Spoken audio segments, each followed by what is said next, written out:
Wire fraud has grown into the single largest risk facing a real estate transaction today. And the reason being is severalfold. The real estate transaction by its nature is very public facing. Property gets listed on the MLS, that listing gets syndicated, and all these bad actors around the globe can see that somebody's listing their property for sale. You couple that with open public record information, meaning it's easy to identify who owns the property that was just listed, and their real estate agent's information is out there publicly, and you just have the makings of a really interesting, almost primer for fraud. Couple that with 6 to 8 parties normally communicating in a transaction, 1 or 2 different title companies, and large sums of money transferring. Earnest money deposits are larger than we've seen in the past. 25% of transactions are still traded on a cash, like truly cash basis. The mortgage payoffs and the seller net proceeds, everything's going up with the appreciation of real estate and real property.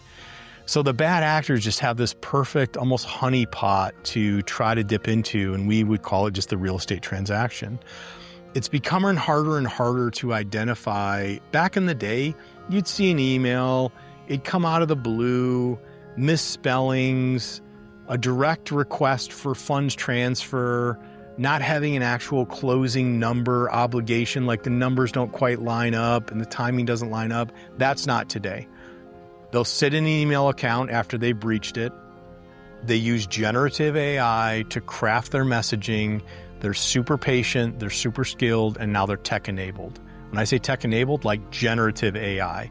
The emails, voiceover cloning, now we see deepfake with video and voice at the same time. So it's becoming harder and harder to identify that when you're communicating with a trusted party or a party you believe to be trusted, and the conversation moves towards the idea that you need to move money for closing, you need to send in your closing funds, and they're asking for a wire transfer, that's where a lot of buyers and others can get caught up. So kind of the red flags that we see most often is there's a request. The request could come in the same trusted email string that you've been communicating through the entire time.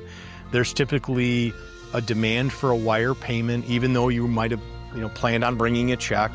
They may or may not have the exact amount to bring to closing. A lot of them do now.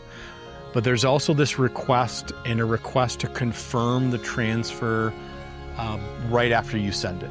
Like, hey, could you send the money? You need to send $85,000 for your closing in a few days. And could you just let me know when you have that out? And oh, by the way, I'm busy today, or I'm busy this week, and I'll get back with you when I have a minute.